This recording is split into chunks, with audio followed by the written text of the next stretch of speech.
তখন এই সেতু ছিল না, মুক্তিযুদ্ধের সময় এই ব্রিজ ছিল না। বাংলাদেশের মুক্তিযুদ্ধে, বিশেষ করে টাঙ্গাইলের মুক্তিযুদ্ধে বল্লার যুদ্ধ ছিল অবিস্মরণীয়। বল্লার যুদ্ধ বাংলাদেশের মুক্তিযুদ্ধকে ঘুরিয়ে দিয়েছিল।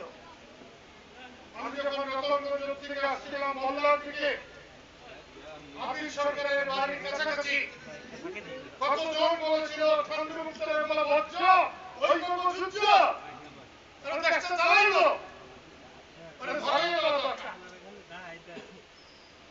যখন তাকাইছি বাড়ির ভিতর থেকে পালাইছি। ওইভাবে আমি এখানে এসেছিলাম বল্লার স্কুল মাঠে। আমি একটা মিটিং করেছিলাম,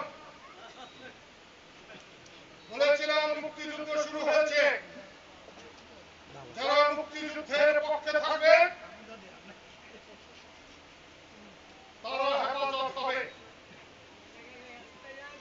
যারা মুক্তিযুদ্ধের বিরুদ্ধে দাঁড়াবে, হিমালয় যদি সামনে এসে যায় আমরা ধসিয়ে দেব, ধসিয়ে দেব, ধসিয়ে দেব। আমি ওই রাত্রে সিঙ্গারে ছিলাম। সকালবেলায় খবর পেলাম পাকিস্তান হানাদার বাহিনী দল আসছে। আমরা বাধা দিয়েছিলাম এইখানে। 5টা লাশ আমরা যখন বল্লা স্কুলের মাঠে গিয়েছিলাম, বল্লার মেয়েরা এসে থুতু দিয়েছিল, লাঠি মেরেছিল, বলেছিল দেখছো দেখছো আমাদের দুটা দুটা পোলা ভুট্টা ভুট্টা মিলিটারি মাইরা ভালাইছে, আমাদের সাথে আর পারবো না। আমরা জামানা স্লোগান দিয়েছি, কিন্তু কাদের সিদ্দিকী আর বঙ্গবন্ধু জিন্দাবাদ একসাথে এই বল্লাতে হয়েছিল সেই যুদ্ধের দিন।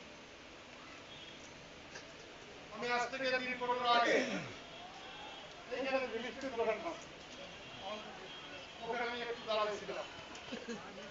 4-5 জন লোক আমাকে বলছে স্যার আমরা বড় শান্তি আছি, আমাদের বলার আগে খুব জন্ম হয়েছে, চাঁদাবাজি হয়েছে, এটা হচ্ছে ওটা হচ্ছে, তার দরকার চিন্তায় বড় হয় চিন্তায় আমরা শান্তিতে আছি। আমরা আগামী উপজেলা নির্বাচনে বল্লার কোনো প্রার্থী নয়, নাগবাড়ির কোনো প্রার্থী নয়, বীরবসুন্ধরার প্রার্থী নয়, পার্কির প্রার্থী নয়, নয়ছাতির প্রার্থী নয়, কোটরার প্রার্থী নয়, পাইকরার প্রার্থী নয়, একমাত্র আজাদ সিদ্দিকী। মুক্তিযুদ্ধের সময় আজাদ ছিল 4.5 বছরে, আজকে আজাদ বড় হয়েছে। আমি অনুরোধ করব আপনারা যদি পাহারাদার চান, গাড়ি হাতিতে ঘুষ দুর্নীতি গুন্ডামি এটা যদি বন্ধ করতে চান তাহলে আনারস মার্কায় ভোট দেবেন।